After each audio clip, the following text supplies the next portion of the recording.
like again, who ordered a gas or battery powered, solar powered ferry? Like, well, you know what, Marty, if you got your batteries, here's the thing, you get your batteries, and if you don't use them for ferries, you could use them in cars, and if you can't use them in cars, there's all kinds of places you can use your batteries. That sounds stupid, right? Well, let me introduce you to somebody who's on the top of the chain, saying almost exactly the same thing. How did you segue into this one? I don't know. I don't even know what this video is about. We're going right into it. With these investments, by the way, this is Mélanie Joly talking about the investments in batteries. You gotta love this. But these investments that we've supported are particularly important as they're battery plants. Battery plants are good for the EV sector, but they're good also for other sectors of the economy. And so that is something that we're looking at, because essentially they can be applicable to many industrial sectors that need basically energy in a box, which is a battery.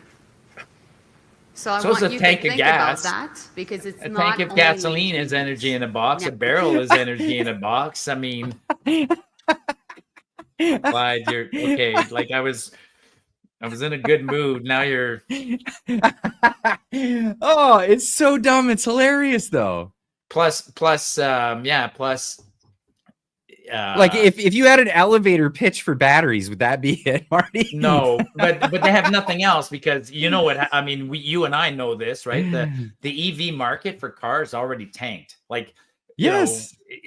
Well, that was part of the spat between Donald Trump and Elon Musk, right? Because Trump, on the one hand, is promising a big budget with a bunch of borrowing, but then he canceled subsidies on electric vehicles, which pissed off Elon.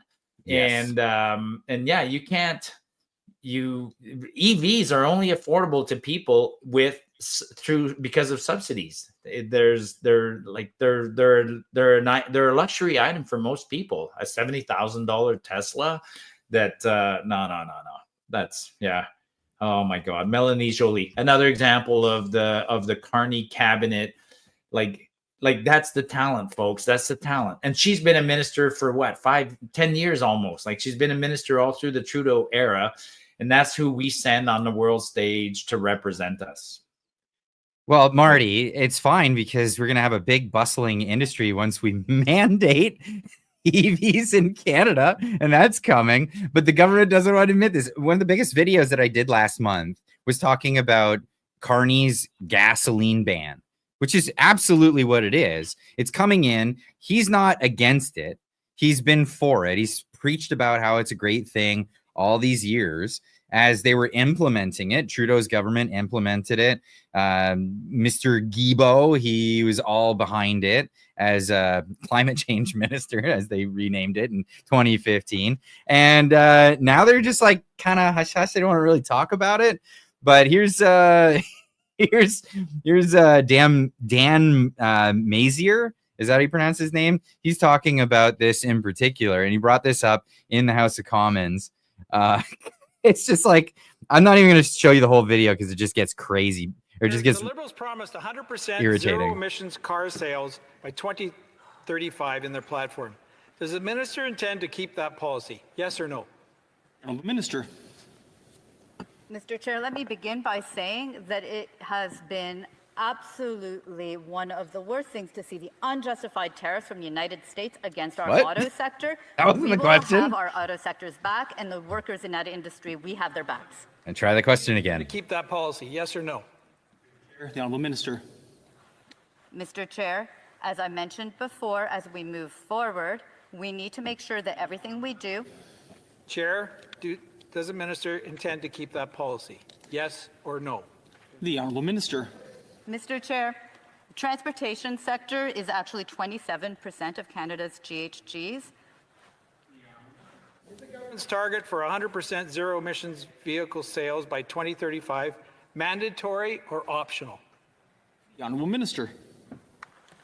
Mr. Chair, he's aware that the regulation sets us towards targets to increase the number of sales of EVs across our country. Okay, I'll spare you. Yeah, It just keeps going on like this for 5 minutes. This is why they call it question period and they don't call it answer period, Marty. Seriously, yeah, because nobody's answering any of these questions, but it's a pertinent question. It's serious because next year, and we're already how much? We're halfway through 2025 already. 2026 is just around the corner. And what do we have? We have a quota system that's coming into place in 2026 for all new vehicles. This is a big problem. This is huge because 20% of all cars that are sold in Canada by any brand have to be EVs. They have to be zero emission EVs, unless you're buying a Flintstone car that you can run on the ground with. That's crazy. And we put 100% tariff on EVs from China, and we put tariffs on EVs from the US. So where are we going to buy the EVs? Ford's gotten out of the market. Toyota's gotten out of the market. Honda was never in the market.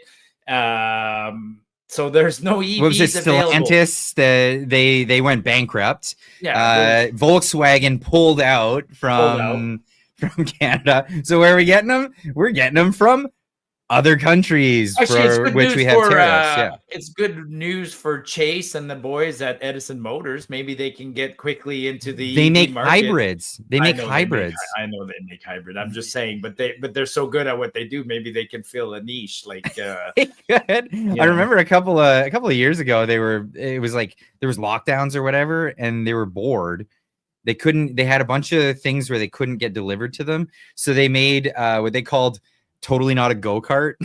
And it was a go-kart, but it had a regulator in it that kept it under 32. So it was street legal. If you called it a mobility scooter, it's totally not a go-kart. It's hilarious. They sold a bunch of them, but they were only battery powered. Maybe that's what they'll be selling. Those are EVs. But no, it's serious. This is a serious issue because when you put in a quota, when you put in a mandate for this, it turns quickly into a quota because that means you have to sell X amount of EVs. And then from there, you have a quota of other vehicles that you can sell. So that puts people on waiting lists to buy new vehicles. We're talking construction companies. We're talking everybody. We're not like it's crazy to think, oh, I want to buy that Camaro next year. But you know what? It won't be that big a deal because I'll be able to put my name in. No, you're going to have every construction company going in for a Ford F-150 or a 1500, and you won't be able to buy that car. You just cannot buy that car. So what's going to happen? It's going to drive up the prices in the used market. Used cars are going to go insanely expensive in Canada. Oh, I'm actually trying to sell a used car right now, and I was like crazy how many people called right away. I pulled the ad right away and went, oh, I gotta jack up the price and do something here. But I just want to go back though. The minister wouldn't answer the question. They won't answer the question. Behind the scenes, you and I have to keep reminding people a lot of these rules are being slowly dropped and changed, right? Like nobody's like the Liberals have already moved away. Like they're not talking about housing anymore. They don't want to talk about that. They're not talking about EVs. They're not talking about climate. They're literally not talking about anything. They're regrouping. So it'll be interesting to see. They're going to have to reverse that rule. They just don't want to. They're trying to find what's the word? They're trying to find an elegant way out of these bullshit promises. Like under the Trudeau era, they made a whole bunch of really silly bullshit promises that won't work. Right. So they gotta find a way to save face and back out of some of these policies. Thanks for tuning in. This is actually a smaller clip from a larger conversation that took place on the channel. If you want to check that out, the link will be in the description down below. We'll see you in the next one. Keep on trucking.